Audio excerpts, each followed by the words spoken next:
What is up, y'all? This is Grant with the Groovy Files. Today, I got my main two man with me, Jay and What's good? Yo, Hey, somebody playing out the speaker or something. I'm gonna turn it off. hold on. Let me see.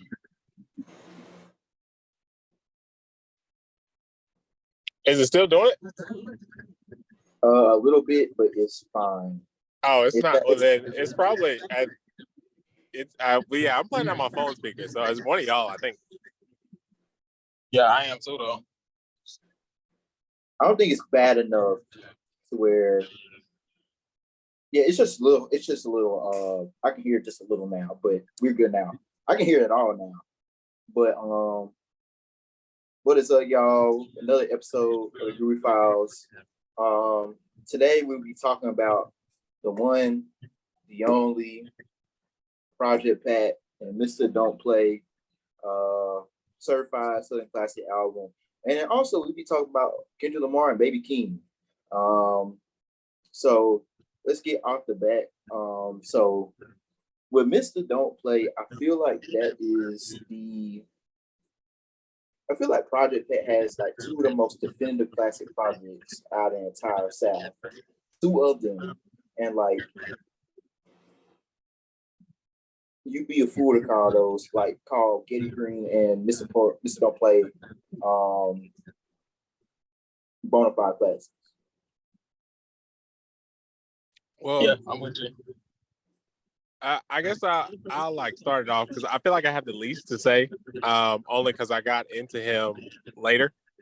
But what I will say, as someone who got into Project Pat very recently, the talent is very undeniable. They are like people were telling me they were classics, and usually I'd be like, all right, like I can understand this. This might not be my cup of tea or whatever.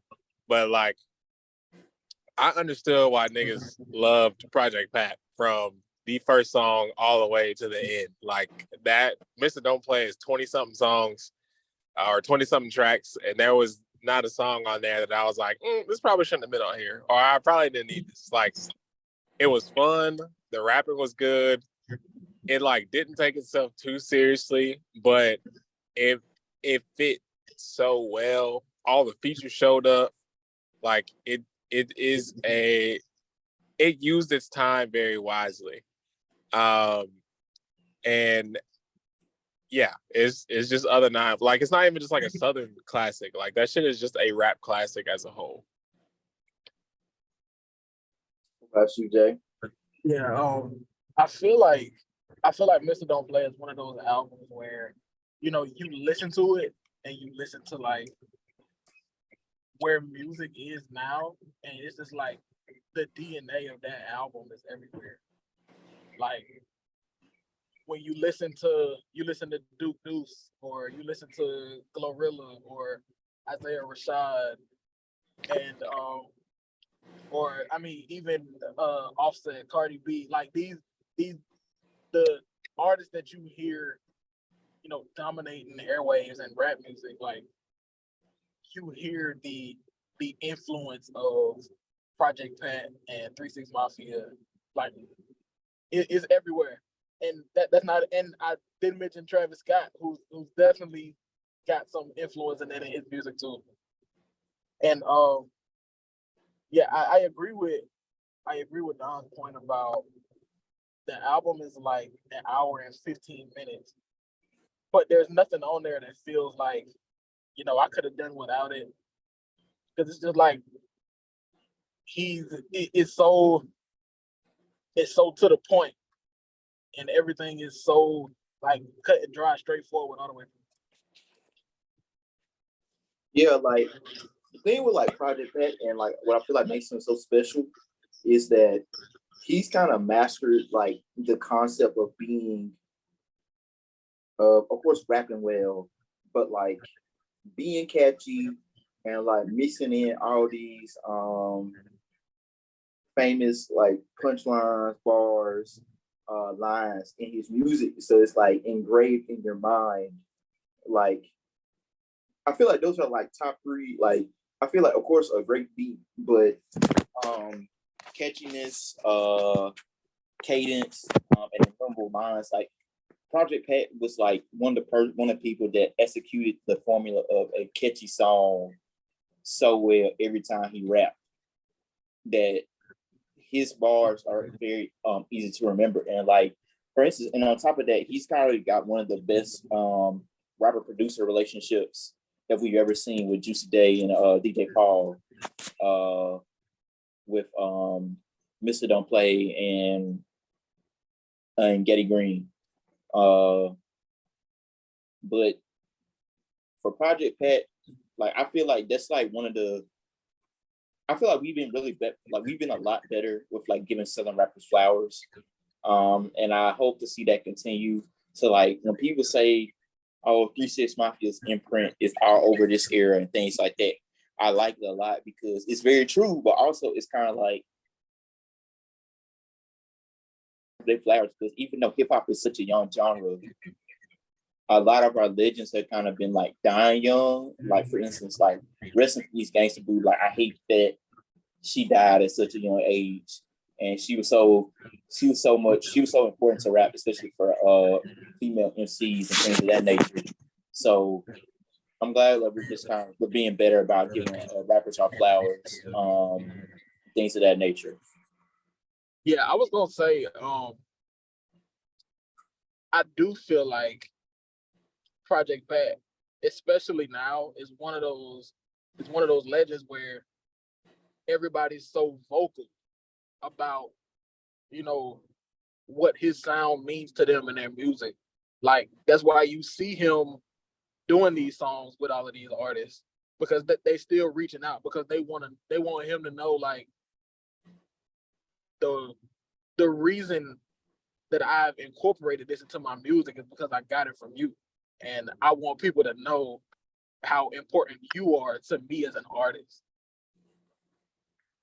Yeah, I agree. Like I'm always a fan of people like wearing their influences on their sleeve and like showing like, hey, this is the person who like inspired me to rap and things of that nature. And I really appreciate it a lot. And I feel like Project Pat is one of those people where like they're very proud to rep that he was a big part in why they started rapping. But moving on to the next portion of the episode, I wanted to talk about Kendrick Lamar and Baby Keem with the Hillbillies and how much I feel like this is a breath of. I feel like the song is kind of like a breath of fresh air.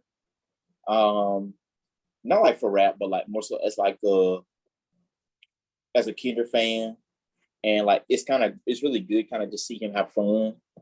But also the song is really good, and it kind of creeps into my mind that what would y'all think of the possibility of a Kendrick and Keem album?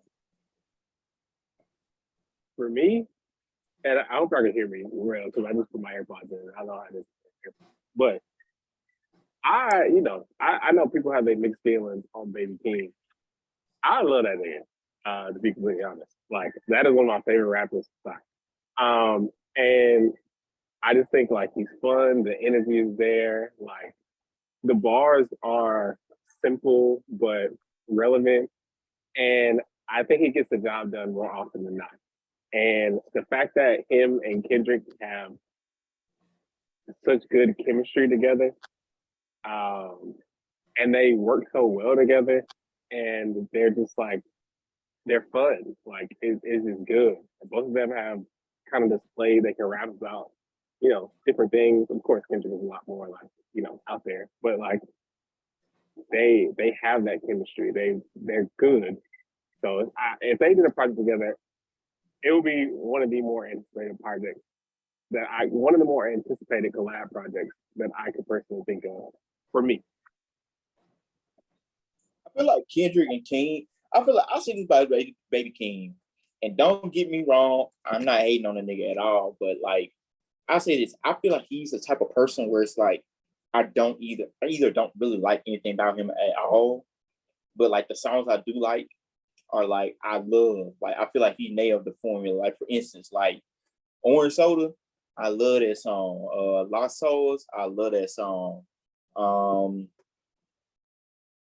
uh, his feature on Savior, I love that song. So I feel like a big part of Baby King and me liking him is how he's what he's placed, where he's placed at for the most part, and the type of song he's trying to make. I'm not trying to hear him like rap. Like I ain't gonna lie to you. But at the same time, it like the melodic stuff, like the stuff like he does on features and everything like that, I enjoy it.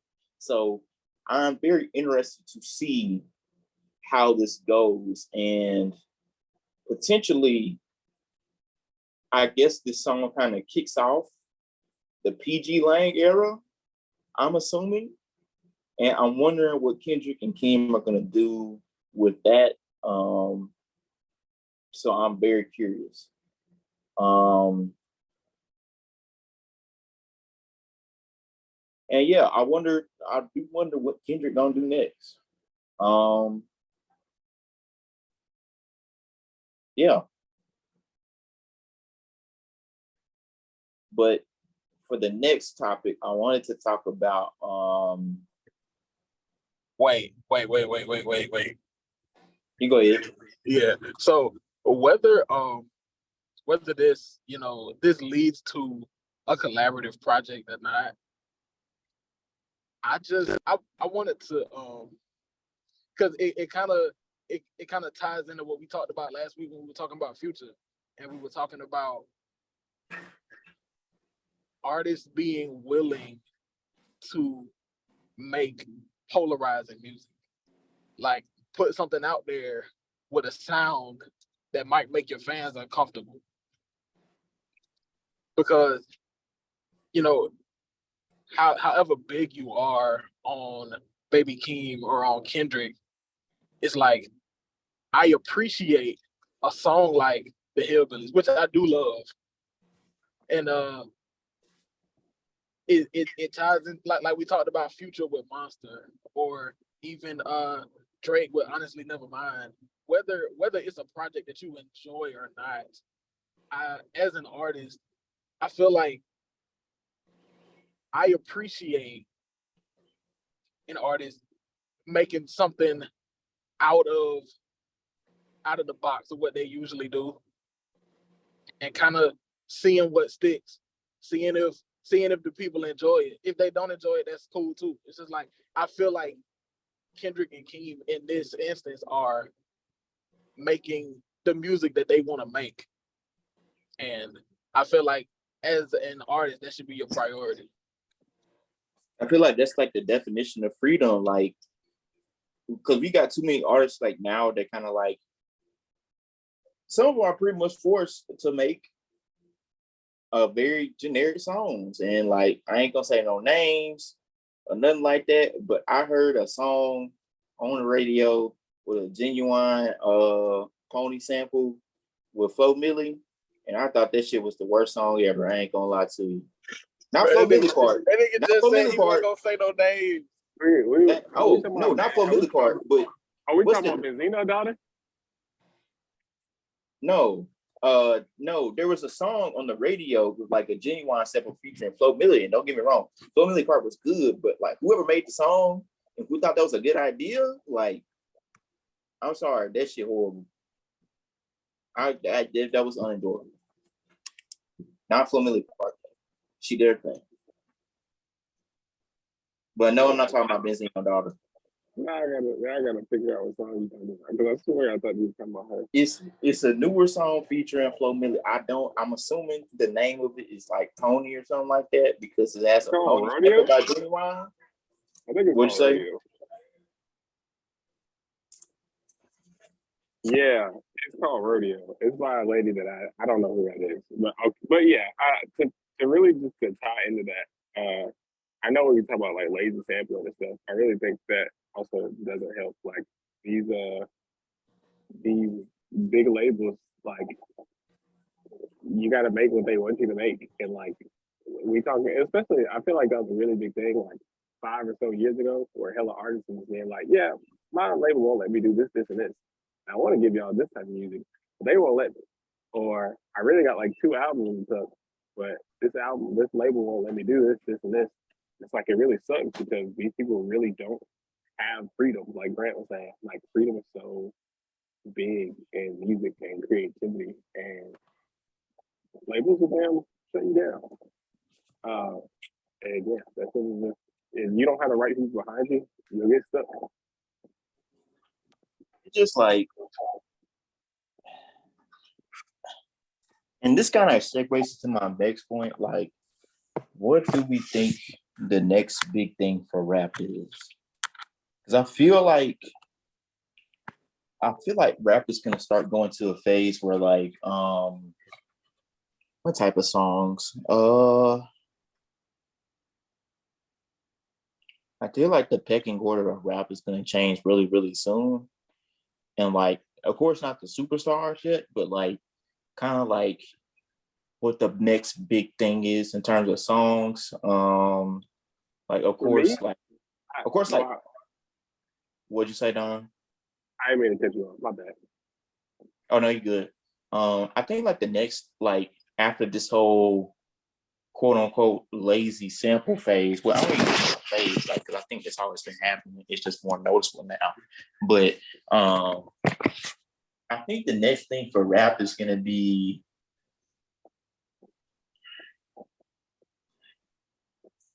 I don't know. I feel like rap I'm really not sure. But like I feel like something good is on the way. I think that rap is about to be fun again, like it was in like the late 2000s. Like it's just like niggas making like, you know, shit they just want to make. Like I mean, like you were talking about with the pecking order, like all the niggas who were on the come up in the 2010s, early 2010s, are older now, and they really just doing whatever they want.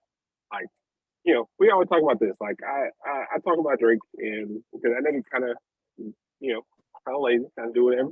But at the same time, like they were saying, honestly, never mind. Like he did something different. J. Cole is kind of like he dropped his magnum opus or whatever with his last project, and I really feel like he don't necessarily have to do that type of shit anymore. Kendrick now he on PT Lang, like the old guard is changing, and now we got these newer people that are coming up are either coming up through the blog era or they're like completely independent, so they don't have to make any type of music that they don't want. Niggas, these new people that's on the come up never have to make a song that they do not want to make anymore. Yeah, Most of them are not signed. I feel like getting honestly, I feel like getting signed to a label now isn't even like with the power of the internet. I feel like getting signed to a label now don't have the effect they used to have. That shit don't mean nothing. Like it helps, like I guess if you like trying to feed your family, but for most people, if you patient enough, you will be fine. Like Ice Spice is good. Like she doesn't have to do anything. She just got a Taylor Swift feature off of, like, she has maybe 10 songs out, maybe. She got an EP and like 5 songs. She got an EP and like 5 songs out, and like she is quite literally one of the most popular rappers on earth now. Pink Panthers, she's not a rapper, but like she in the Barbie movie and she making songs like a minute long. Like these people are good and they never have to be, most of them do not have to be something they don't want to be or don't have to stay in a certain era for too long. Like, because when you build up a genuine fan base, which is, I feel like is in some ways easier to do through the internet, people, they stick beside you a lot longer than a record label will. That's a bar. That's a bar. yeah, that's tough. Oh, I was gonna mention when you mentioned the lazy sample era. You know how I feel about people saying that. I always say it's It's not the sample that's lazy. It's you not liking the song. And to tie it back, nobody listens to Crunk Ain't Hood. Like it's like nobody cares because Crunk Ain't Dead is a great song. They love how it sounds. They love how he's rapping on there. They love that he got Project Pat and Juicy J on the remix. So it's just like as long as the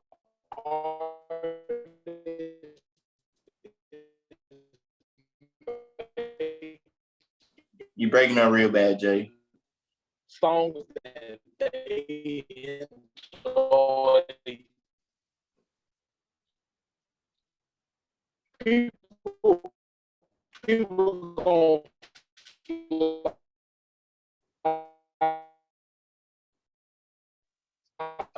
Jay sound like them Hey. niggas that used to talk in Star Fox 64. Jay, you sound like you in a DB, in transmission in DBZ. Like dance. Okay. Hold on. No, no, you good. But now, Hold on, Jay. We gonna give you a second. It sound a little bit better. You just sounded like you was trapped in a VHS. That might just be the spot, man. Jay, you sound like you teleporting, bro.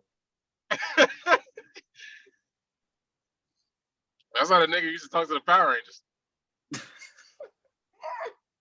Rita Repulsa, whatever her name is. I don't even remember what that nigga name was. I just know he used to pull them niggas from school mid class. Like, hey, I gotta save the world. Oh, you talking about the Hey man, I don't know what's going on. nigga, you talking about the nigga in the chamber, Yes. that big ass head.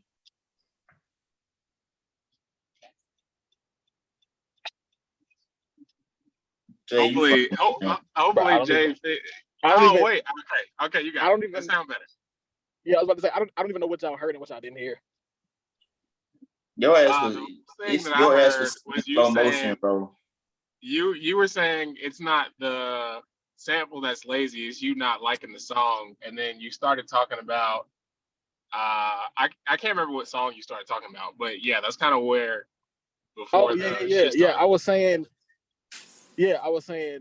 because you don't hear Crunk Ain't Dead by Duke Deuce and be saying, oh, it's a lazy sample because he sampled Project Pat. Like nobody feels that way because everybody rocks with the song regardless. Like nobody cares that's if you ain't from my hood. So you know what song niggas also don't talk about when they talk about sampling? Still Dre. That is one of like the laziest samples I ever heard. Like when I finally heard the original song, I was like, this nigga just added a 808 and a snare to this, and that is it. Yeah, it's one of the things that like it's just people feel like the problem isn't the sample. The problem isn't the beat. The problem is the artists are not drawing you in with what they gotta say. And I feel like, especially now that we got more independent artists getting shine and we got less record label interference, we gonna have artists with more room to be creative and to make the music that they big thing in hip hop. Hopefully that's what it is. The problem, if Jay basically said the problem isn't that the sample is the problem is that the song is fucking ass. And that's what it is. That's what that nigga Jay basically just said, man. But like I agree. It is kind of like I feel like we in a stage to where like I'm gonna use this for example, and I'm gonna Don because I know you like to sing music, but what's how you pronounce it? Tis Korean? I feel like I say it wrong every time. I just say Tisa. Tisa, he does like, of course, niggas can talk about like nostalgia with his music somewhat, but it's kind of like not really because he's doing it to where it's like modernized to an extent. So like my hot take is that I feel like party music music for public settings that isn't music for public settings, garnered to public settings like parties and everything like that is coming back slowly but surely. Like with the Ice Spices, Tissa Korean, the women having their feature runs and everything like that. Rachel Murray coming back, all that. I feel like that's gonna be the big wave for this summer. And just fun music, man. Like because of the pandemic, people been inside all the time. We ain't really had like a hardcore, like certified summer since the pandemic.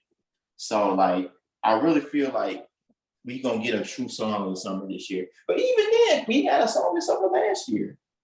Tim's. It's absolutely wonderful. So like, I don't know what people not saying, but I think people just expect their song summer to not be rap. I think that's what it really is. But that's really all I got for this episode. Other than that, I would say releases I'm excited for is definitely go listen to that new Janelle Monáe. Go listen to Bodie new EP. Go listen to Donovan album. Just came out. It is what it is. On streaming platforms right now. Yeah, turn that nigga up, man. Turn that nigga up. Yeah, it's out here. Go You know what listen. else is also good? I'm listening to that Sexy Red today. I did not think I would like that shit as much as I have. Yeah, that song everywhere. Man, it's kind of funny. Like hella funny. But that is it for this episode. We appreciate y'all tuning in. Y'all stay easy. We out.